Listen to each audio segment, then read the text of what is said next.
A couple. Do you know how Paul preps his onions, garlic, and potatoes for long-term storage? Does he let them dry, cure on the ground, or does he only eat them fresh? I found that my onions stay better in the soil than anywhere else.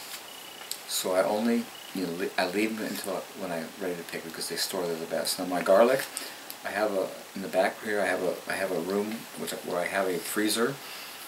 You never want to own a freezer that's self-defrosting because it sucks all the water out of your food.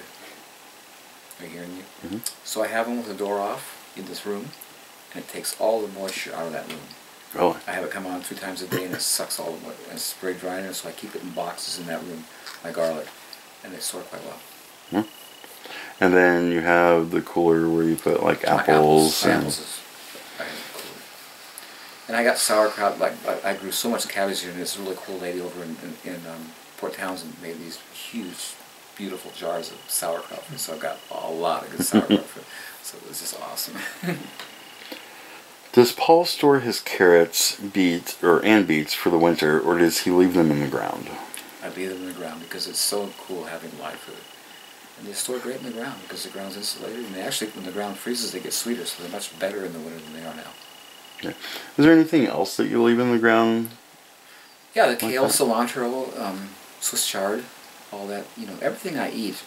Of course my potatoes I take out. But yeah, most of the food I eat in the winter is still in the ground. I live in Hawaii, where decomposition happens at a rapid rate due to tropical temperatures year-round without a winter. This also means that wood chips won't last as long as they would in temperate climate. Being that I live in a tropical climate, would it be better to convert my wood chips into biochar and use charcoal as a cover, as charcoal supposedly takes 1,000 years to break down, or should I just stick with the wood chips? Well, I haven't done anything with biochar. I mean, I have put ashes in my garden, but never at any rate thick enough to cover with. So I really don't know. But you always say that any organic material would work. I mean, you can use rocks, you can use, sure. Anything. So and I question, it might work.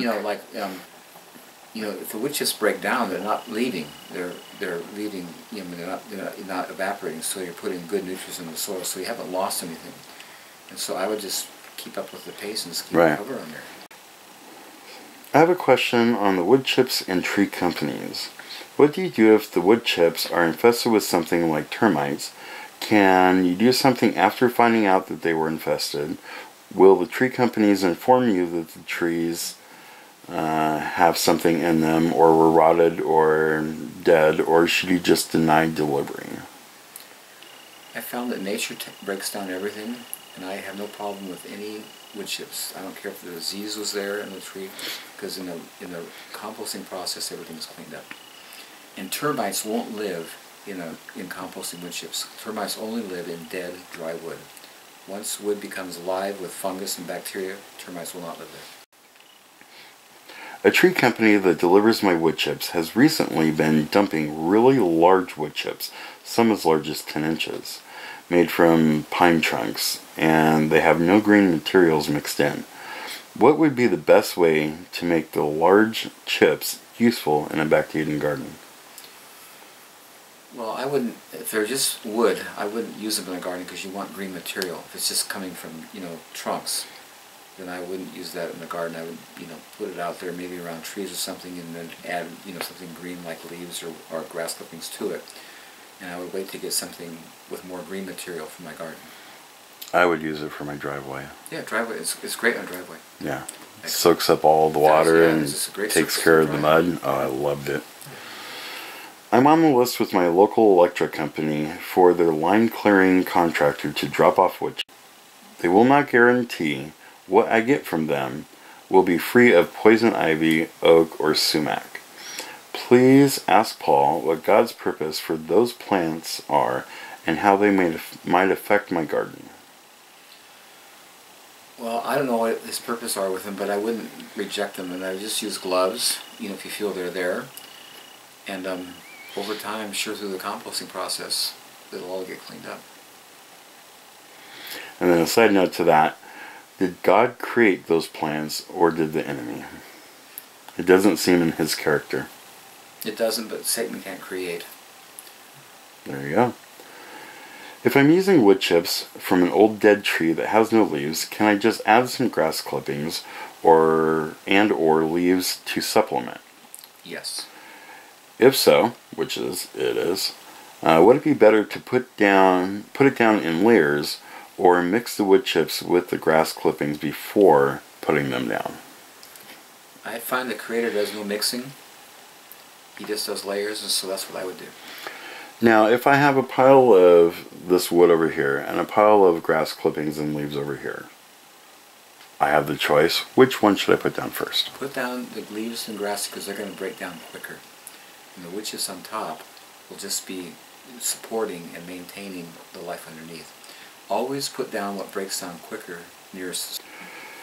I guess this is somebody who either came to a tour or has talked to you on the phone or something, but it says, Paul, I meant to ask why parts of your ground cover look so much finer, or like a finer material, like comparing your orchard ground to the garden in the garden.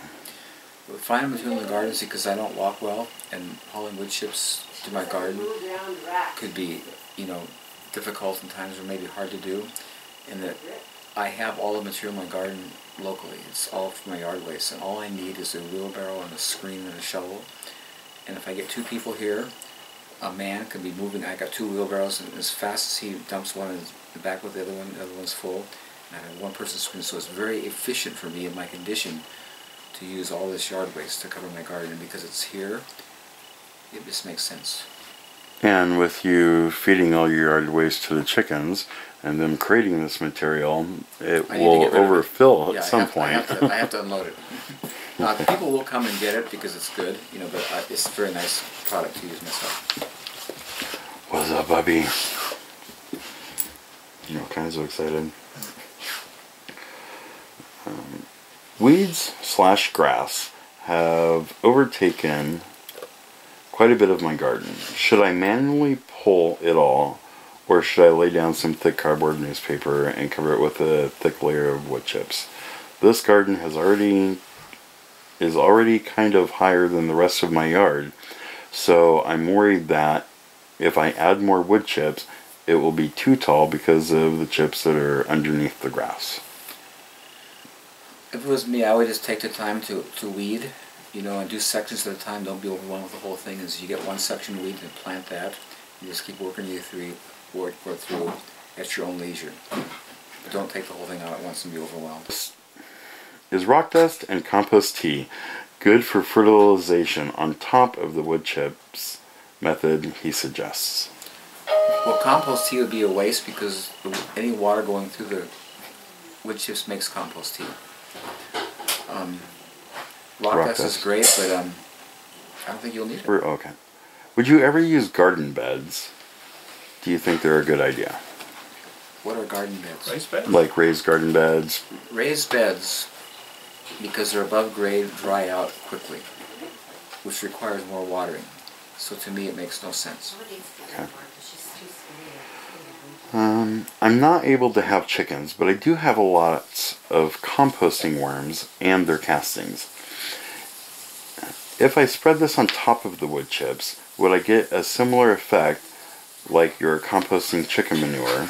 I already know there are worms underneath the chips, but I'm trying to increase the soil's fertility like you do with the composted manure. Sure, whatever material you have, just layer on top. It's all good. And whether it's leaves or worm castings or whatever, it all will turn into great soil.